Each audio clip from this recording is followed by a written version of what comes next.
नमस्कार।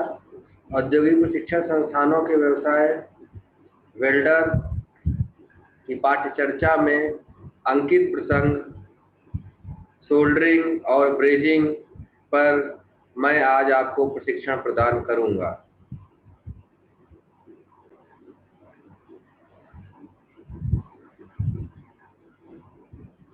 वेल्डर व्यवसाय में एक प्रसंग आता है ब्रेजिंग और सोल्डरिंग, उसके बारे में आज हम लोग पढ़ेंगे।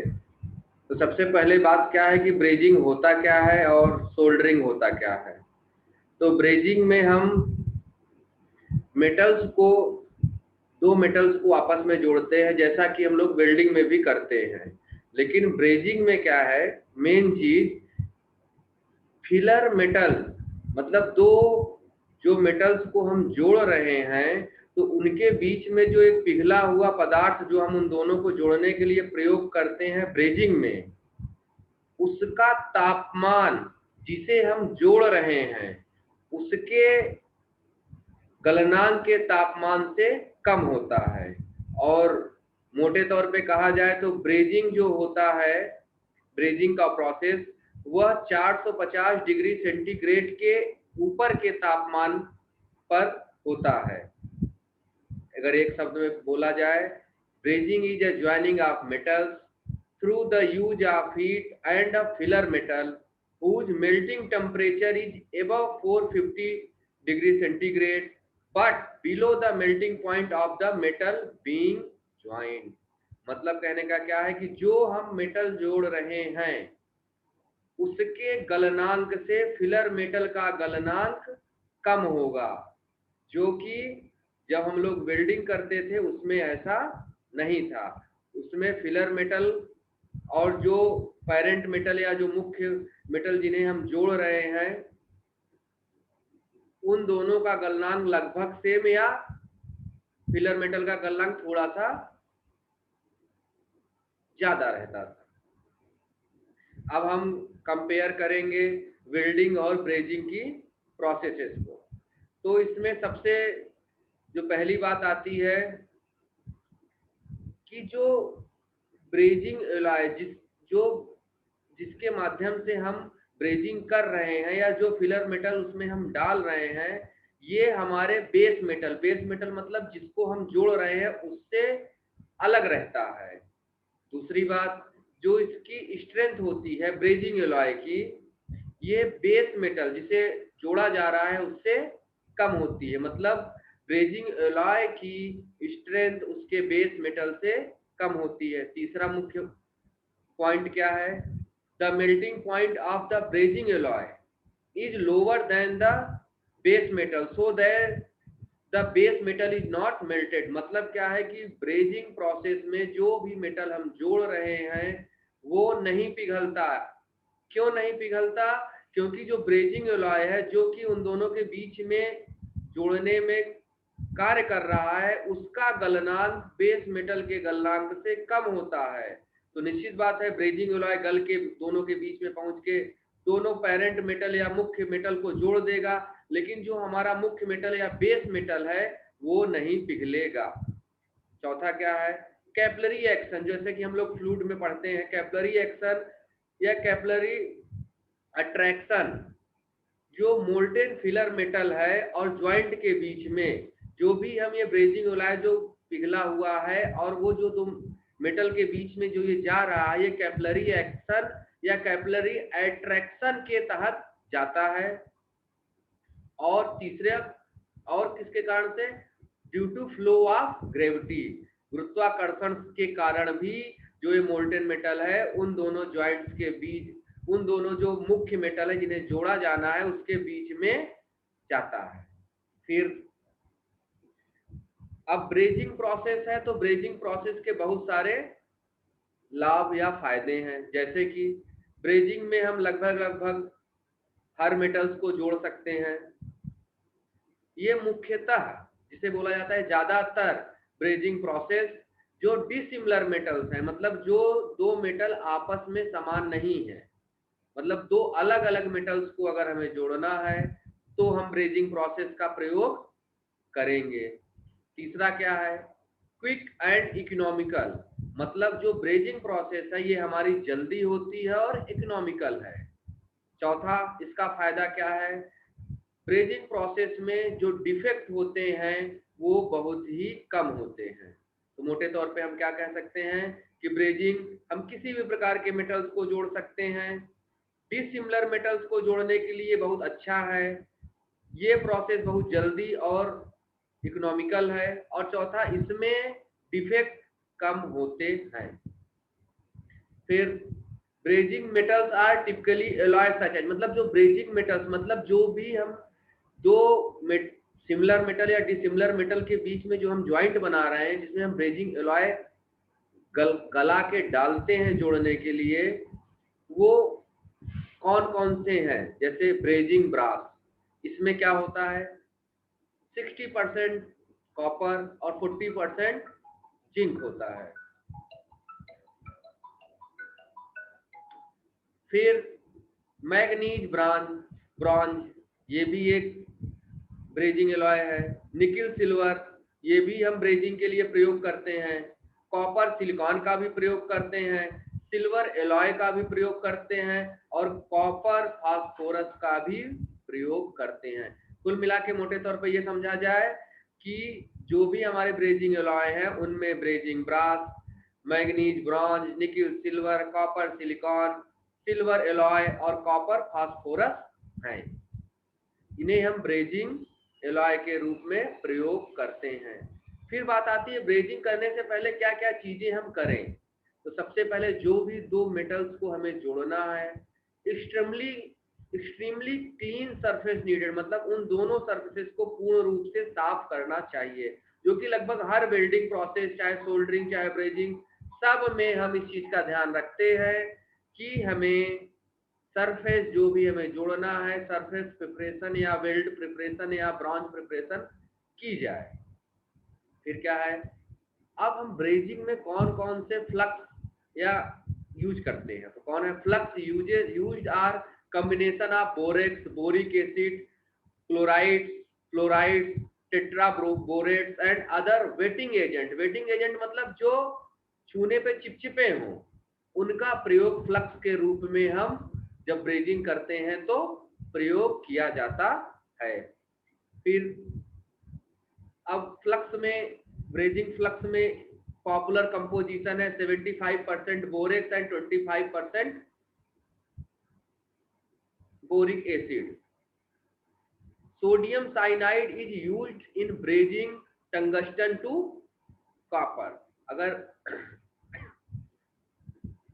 अगर हम टंगस्टन और कॉपर के बीच में ब्रेजिंग कर रहे हैं तो sodium cyanide is brazing tungsten and copper. Base metal not melted, ये चीज हमेशा ध्यान रखिए जब भी क्वेश्चन पूछा जाए। ब्रेजिंग प्रोसेस में जो भी हमारा बेस मेटल है वो कभी भी पिघलता या गलता नहीं है। फ्रेंच वेल्डिंग, इसमें क्या है, इसमें capillary action is not required, as preparation needed, can joint cast iron. Bronze welding से हम कास्ट आयरन को आसानी से जोड़ सकते हैं।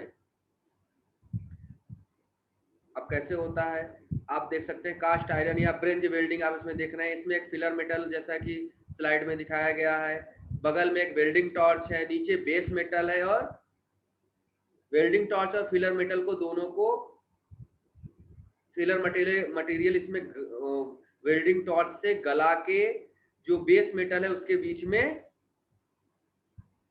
कैपिलरी एक्शन इसमें आवश्यक नहीं होता है, लेकिन ग्रेविटी इसमें आवश्यक है। उसके द्वारा ये ज्वाइंट बन रहे हैं जो कि आप इस फिगर में देख रहे हैं। अब बात आती है, वो तो हो गई ब्रेजिंग की। ब्रेजिंग में अगर रिवाइंड किया जाए तो मुख्य चीज क्या है कि 450 डिग्री सेंटीग्रेड के ऊपर ब्रेजिंग होती है। ब्रेजिंग में जो हमारा ब्रेजिंग एलॉय है उसका मेल्टिंग पॉइंट बेस मेटल के मेल्टिंग पॉइंट से कम होता है, इसलिए वो बेस मेटल वहां पे नहीं गलता या पिघलता है। अब बात आती है सोल्डरिंग की। By definition Soldering is a brazing type of operation where the filler metal has a melting temperature below 450 degree centigrade. मतलब सोल्डरिंग प्रोसेस भी लगभग ब्रेजिंग प्रोसेस की तरह है, बस इसमें ध्यान रखने वाली बात यह है कि जो हम फिलर मटेरियल या फिलर मेटल प्रयोग कर रहे हैं उसका मेल्टिंग टेम्परेचर, गलनांक का तापमान 450 डिग्री सेंटीग्रेड से कम होता है। दूसरी बात, filler strength of filler metal is low. Brazing के कंपेयर या जब उससे तुलना करेंगे तो इसका जो फिलर मेटल है सोल्डरिंग का उसकी स्ट्रेंथ कम होती है। अब soldering used for neat leak proof joint और लो रेजिस्टेंस इलेक्ट्रिकल ज्वाइंट। ज्यादातर जो हमारे ट्रांजिस्टर होते हैं या जो इलेक्ट्रॉनिक डिवाइसेस होती हैं जहां पे लीक प्रूफ ज्वाइंट, मतलब जहां पे कोई भी लीक, आप समझ रहे होंगे कि कोई भी मतलब बहुत ही साफ ज्वाइंट की आवश्यकता हो इलेक्ट्रॉनिक डिवाइसेस में, तो वहां पे हम सोल्डरिंग का प्रयोग करते हैं।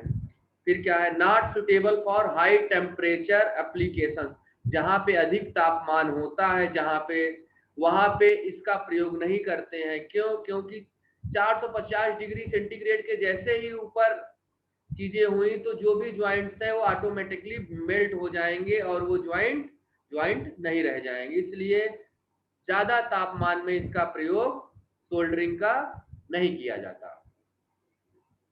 अब आता है बात, effective soldering generally involve 6 important steps. अच्छे से सोल्डरिंग करने के लिए हमें 6 स्टेप्स ध्यान में रखने होते हैं। पहला क्या है, design of an acceptable solder joint. दूसरा, selection of the correct solder for the job. Selection of the proper type of flux. चौथा, cleaning the surface to be joint. पांचवा, application of flux solder and sufficient heat to alloy the molten solder to fill the joint by capillary action and solidify। छठवां क्या है, removal of the flux residue if necessary. तो अब इसे समझिए। पहली बात तो हमें ध्यान रखना होगा कैसे हमें जोड़ना है। डिजाइन कैसे है, डिजाइन मतलब कि पहले हम ये देख लें कहां से कैसे, जहां ब्रेक हुआ है इलेक्ट्रॉनिक जो भी हमें इक्विपमेंट जोड़ने हैं या इलेक्ट्रॉनिक सर्किट्स जोड़ने हैं तो डिजाइन हो। फिर क्या है, आपको करेक्ट सोल्डर, मतलब आपको ये मालूम होना चाहिए कि जो भी हम सोल्डरिंग करने जा रहे हैं वो कितने टेम्परेचर, मतलब कौन सा सोल्डर हम प्रयोग करें। अलग अलग वाट के, जैसे सोल्डरिंग आयरन अलग अलग वाट के होते हैं, जैसे कोई 10 वाट, कोई 15 वाट, कोई 25 वाट। तो आपको करेक्ट सोल्डर प्रिफर करना पड़ेगा। फिर कौन सा फ्लक्स हमें यूज करना है, जहां जब भी हम सोल्डरिंग करते हैं तो उसके पहले एक फ्लक्स लगाते हैं, वो आपको करेक्ट मालूम होना चाहिए कौन सा फ्लक्स लगाना। ये स्टेप ध्यान में रखते हुए स्टेप बाय स्टेप बढ़ेंगे। फिर जो सरफेस हमें सोल्डरिंग करनी है उसको अच्छे तरीके से साफ किया जाएगा। फिर अगला स्टेप हमारा एप्लीकेशन ऑफ द फ्लक्स।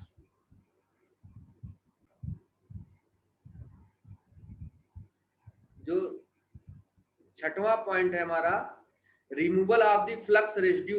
मतलब जब हम सोल्डरिंग कर दें तो जो फ्लक्स का रेसिड्यू, मतलब जो बचा हुआ भाग होगा फ्लक्स का, वो अगर ऊपर आता है तो उसे निकाल दें सोल्डरिंग में। जैसे फ्लक्स हम यूज कर रहे हैं, फिर सोल्डरिंग जब हमने कर लिया तो जो एक रेसिड्यू मतलब बचा हुआ, क्या कर लीजिए खराब अगर कोई चीज फ्लक्स की है तो उसे रिमूव करने का जरूरी हो तो। फिर सोल्डर मेटल क्या है, most solders are alloy of lead and tin. हमेशा ध्यान रखिए जो सोल्डर एलॉय है वो लेड और टिन का ही मुख्यतः होता है। 3 commonly used alloy contain 60, 50 and 40% tin and all melting temperature below 240 degree centigrade. फिर क्या आता है बात, सोल्डरिंग फ्लक्स या solder flux.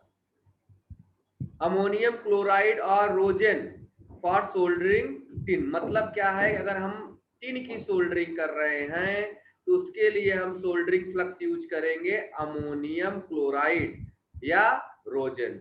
Hydrochloric acid and zinc chloride for soldering galvanized iron.